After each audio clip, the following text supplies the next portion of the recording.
那位夫人肯定是个高人，她送师傅，这块玉牌温温的，金光内蕴，体如凝脂。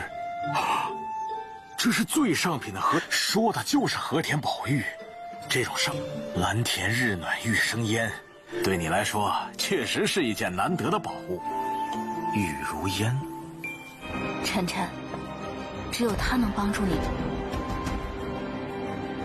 冰雪女神祭司。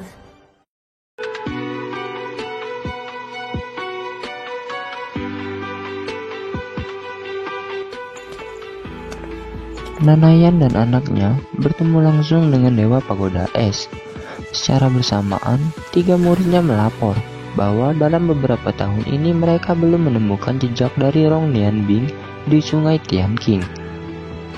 Di sini Nanayan tidak merasa asing mendengar nama itu.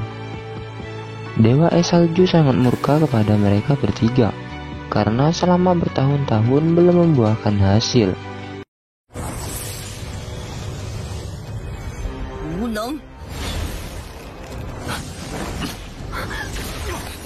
Dewa Es Salju berkata, jika mereka tidak segera menemukan batu Dewi Es, maka minta maaflah pada kematian. Di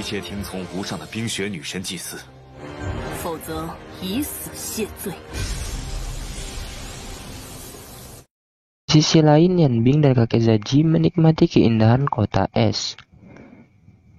Dengan berjalan kaki selama perjalanan, Nianbing merasa lapar. Lalu mereka memutuskan untuk masuk di sebuah restoran.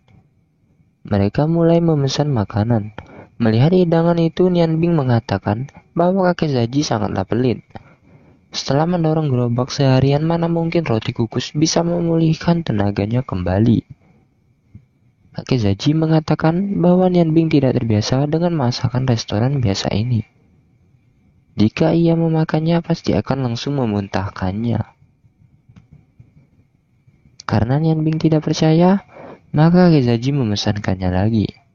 Dan benar saja, rasa makanan itu sangat buruk. 服务员，再加一份青菜。师傅，我不客气了。全是烧窑味儿，菜下锅的时候肯定连这是什么东西啊，难吃死了。 Kemudian kakek Zaji meminjam dapur restoran itu sekaligus mengajarkan Nianbing hidangan lain. Awalnya pelayan itu menolak, akan tetapi setelah melihat uang, raut wajahnya berubah secara mendadak. Dengan baik hati ia mengantarkannya ke dapur. Sang koki restoran pun bersedia meminjamkan dapurnya kepada mereka berdua. Mereka mulai memasak dengan mempersiapkan bahan-bahan untuk dimasak. 今天我教你做一道新菜。念兵，你的火魔法现在能维持多久了？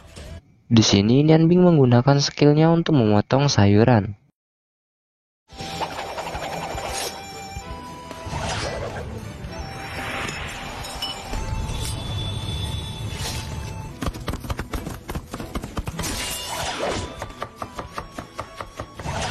Sampai-sampai pelayan itu sangat takjub melihatnya.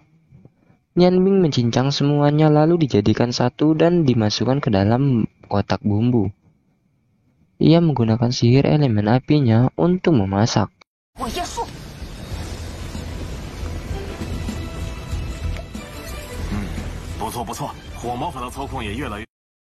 Hidangan yang akan mereka buat yaitu hidangan ikan rebus 3 saus.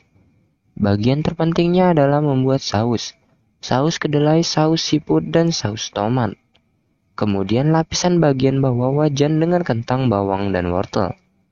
Lalu bumbui 3 lapisan itu secara bersamaan. Maka esensi dari hidangan tersebut akan muncul ke permukaan.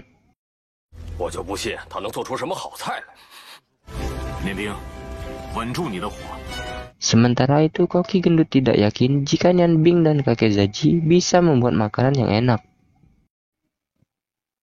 Tidak lama mereka mencium bau hidangan yang sama sekali belum pernah tercium oleh mereka. Lalu mereka memeriksanya.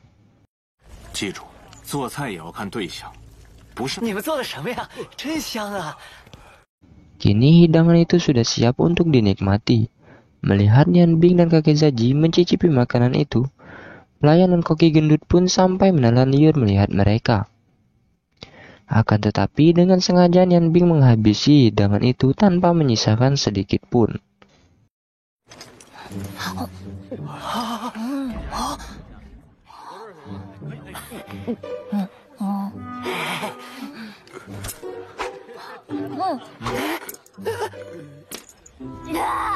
Koki itu meminta kakek Zaji untuk mengangkatnya sebagai murid. Namun kakek Zaji menolaknya dan berlalu pergi dari restoran tersebut. Di pagoda Dewa Es, Chen Chen dan ibunya bicara langsung kepada pemimpin Dewa Es bahwa ia ingin Chen Chen menjadi muridnya. Jika Chen Chen ingin menjadi muridnya, maka ia harus bersedia dengan aturan yang diterapkan serta mengabdikan dirinya kepada pagoda Dewa Es. Serta ia bukan lagi putri dari bangsawan. Demi kebaikan dirinya, ia pun bersedia menerima semuanya.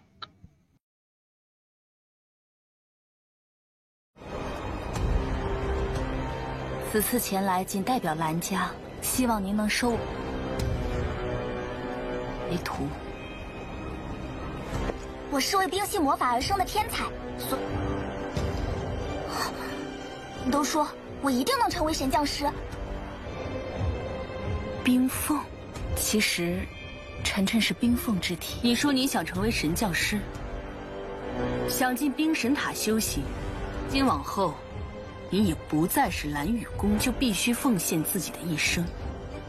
妈妈只想着什么对你是最好的，我会将一切奉献给冰神塔。 Singkat cerita, Nian Bing dan kakek Zaji telah tiba di tempat tujuan, yaitu toko besi barang paralel.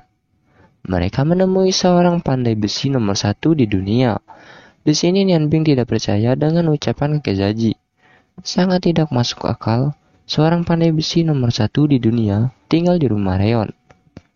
Kakek Zaji mengatakan jangan tertipu dengan penampilannya. Kemudian mereka masuk. 小美啊，